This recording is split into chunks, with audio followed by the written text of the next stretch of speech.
दो बड़ी इंपॉर्टेंट चीज़ें अभी रिसेंटली लाइफ में समझी है मैंने, और मैं वो दोनों चीज़ें आपसे शेयर करना चाहता हूँ। और मैं ये भी जानना चाहता हूँ कि क्या वो सिर्फ मेरे अनुभव हैं, या आप भी उन अनुभवों को जीवन में साझा करना चाहते हो मेरे साथ, मतलब आपने भी फील किए हैं, ऐसा कुछ है आपके साथ। तो मैं चाहता हूँ कि आप एक इंटरेक्शन करो मेरे साथ कमेंट के थ्रू, कि हाँ ये चीज़ें जो हैं आपसे रेजोनेट करती हैं या सिंक में हैं।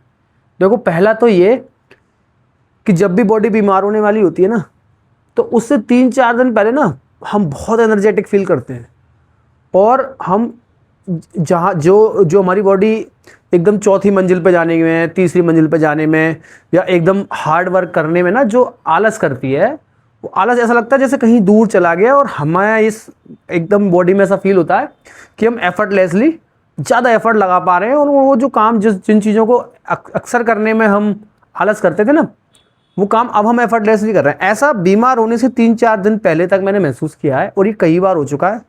मैंने कहा यार ये एक अनुभव बन गया, इसको मैं साझा करूंगा आपसे। आप लोगों में किसी के संग ऐसा होता है कि जब आप बीमार पड़ने वाले होते हो, तो 4-5 दिन पहले ना आपको इतना ज़्यादा एफर्टलेसली आप मेहनत कर पाते हो कि आपको लगता है यार वाओ, मतलब मेरी प्रोडक्टिविटी या मेरी स्ट्रेंथ या मेरा जो आलसपन है वो बिल्कुल ख़त्म सा हो गया। मुझे ऐसा लगता है जैसे कॉन्स्टेंटली एनर्जी मुझे मिलती जा रही है कहीं से, और मैं थक ही नहीं रहा हूँ। वो स्टेज होती है जहाँ पे ना आपको थोड़ा सावधान हो जाना चाहिए। देखो, एक रूल है, एक लॉ है ना, every action has an equal and opposite reaction. अब ये फिजिकल वर्ल्ड में न्यूटन का नियम है ऑब्जेक्ट्स के लिए, है ना। सॉरी, टीवी चालू हो गया था बीच में। तो ये न्यूटन का नियम है, और ये है फिजिकल वर्ल्ड में ऑब्जेक्ट्स के लिए। बट ये मैंने देखा कि ये सिर्फ मटेरियल ऑब्जेक्ट्स के लिए नहीं, ये लगभग जीवन में ना और भी एस्पेक्ट, इमोशनल एस्पेक्ट है ना, मेंटल एस्पेक्ट, स्पिरिचुअल एस्पेक्ट, सब में ही काम करता है ये बहुत ज़्यादा। अगर आप स्पिरिचुअली अगर आप ध्यान में भी डूबना चाहते हो, तो मैंने देखा है कि अगर आपने एक दिन बहुत अच्छा ध्यान लगाया ना, तो जरूरी नहीं है अगले दिन भी लगेगा। आपने सोचा कि मैं 30 दिन लगातार मेडिटेशन करूंगा, डीप मेडिटेशन, ध्यान, तो आप देखोगे एक दिन, दूसरे 2 दिन ना एफर्टलेसली ध्यान लगा।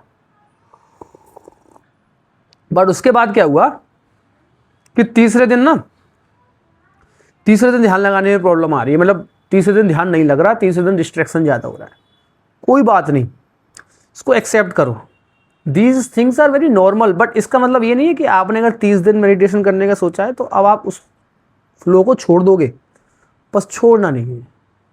यही डिफरेंस होता है कि आप कितना इंटीग्रेट, जिस चीज़ को आप कर रहे हो ना, उसमें इंटीग्रेशन यानी आपका इंटरनल इन्वॉल्वमेंट कितना है, और आपका जो बाहर की दुनिया है उसको दिखाने का और वैलिडेशन पाने का कितना है परसेंटेज।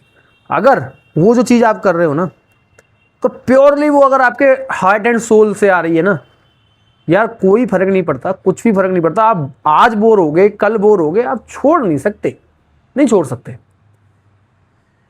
और जिस चीज़ के लिए ना आप साबित कर रहे हो ना दुनिया को कि मुझे देखो मैं ये हूँ, मैं ये करना चाहता हूँ, मैं इतनी बार आपसे ये वाली बात कह चुका हूँ, मैं फिर कह रहा हूँ आज कि जिसमें भी आप एक्सटर्नल वर्ल्ड को कुछ दिखाना चाहते हो ना, वो ऊर्जा आप एक्सटर्नल वर्ल्ड से ही ले रहे हो। और एक्सटर्नल वर्ल्ड जिस दिन वैलिडेशन खींचेगा ना, उस दिन आपका मोटिवेशन गिर जाएगा, आपका इंस्पिरेशन गिर जाएगा, आपको चीज़ों में रस नहीं रहेगा करने का। जो इंथुजियाज्म, बड़ा बहुत हैवी वर्ड बोल रहा हूँ मैं, इंथुजियाज्म है ना, उत्सुकता, एक मतलब क्या ना, चुलबुलापन कुछ करने का, कुछ कर गुजरने का ना लाइफ में, वो फ्यूल अगर आपको दे रहा है ना, वो फ्यूल आएगा अंदर से। जिन चीज़ों को ना आप जेन्युइनली लव करते हो, उससे आएगा। उसमें वैलिडेशन की जरूरत नहीं है दुनिया से, है उसमें नहीं इस बात के फर्क पड़ता कि कोई आके ये कहेगा वाह यू आर वंडरफुल हैं, तब आपको लगेगा कि मैं आगे काम बढ़ाऊंगा अपना। नहीं, आप जीरो पे होते हो ना, तब आपको इस बात का मजा आ रहा होता है कि मैं जीरो पे हूं और मैं जर्नी का मजा जीरो से लेना हूं, है।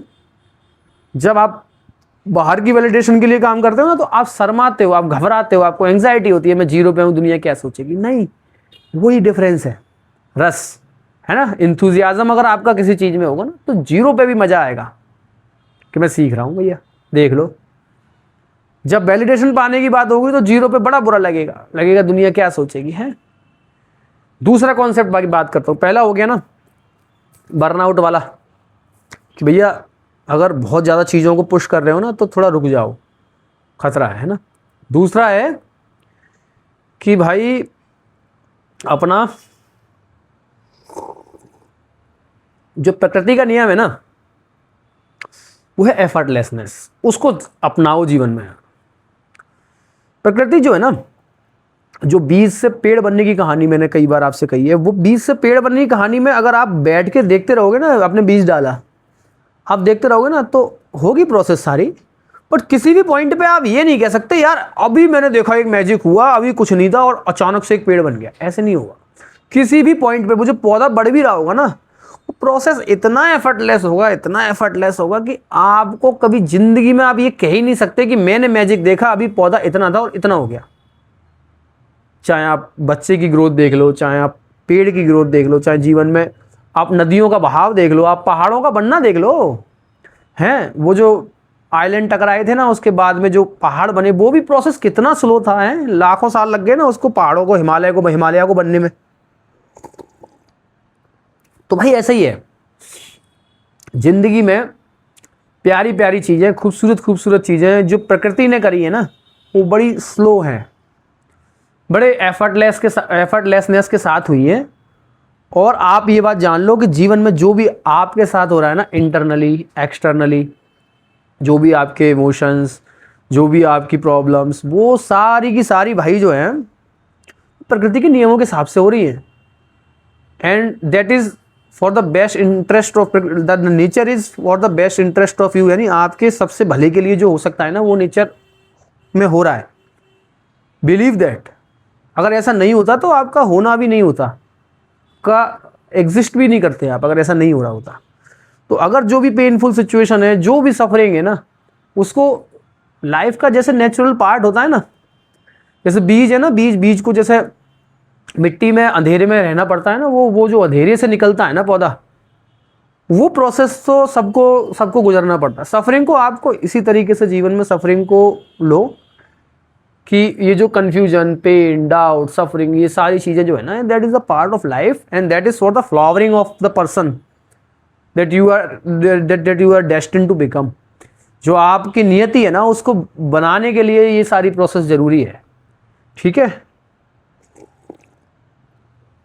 देखो वीडियो से कुछ कोई भी इमोशनल आपको लगा हो, हेल्प मिली हो, साइकोलॉजिकल कोई भी एस्पेक्ट आपको लगा हो कि डीपली फुलफिल या सेटिस्फेक्शन फील हुआ हो, तो मुझे अपने कमेंट में ये बताना, इस बॉक्स में, कमेंट बॉक्स में, कि हाँ भैया ये वाली चीज़ जो है ना मैं भी फील करता हूँ, और ये वाला पॉइंट आपने जो बोला आई एग्री विद दैट और डोंट एग्री विद दैट। ठीक है, चैनल मैंने आपसे कई बार कहा है, मुझे फिक्र नहीं है क्या करता है, कितना ग्रो करता है मुझे, मतलब अगर आप लोगों में से किसी को भी कुछ भी रेजोनेट होता है ना, और आप जब कमेंट करते हो, लाइक करते हो, वो मुझे लगता है कि इतना बोला, ये अच्छा लगा कि मैंने बोला और किसी को कुछ यूज़फुल लगा, उसने अपना रिएक्शन दिया है। सोशल मीडिया का यही तो मतलब होता है। Thank you very much.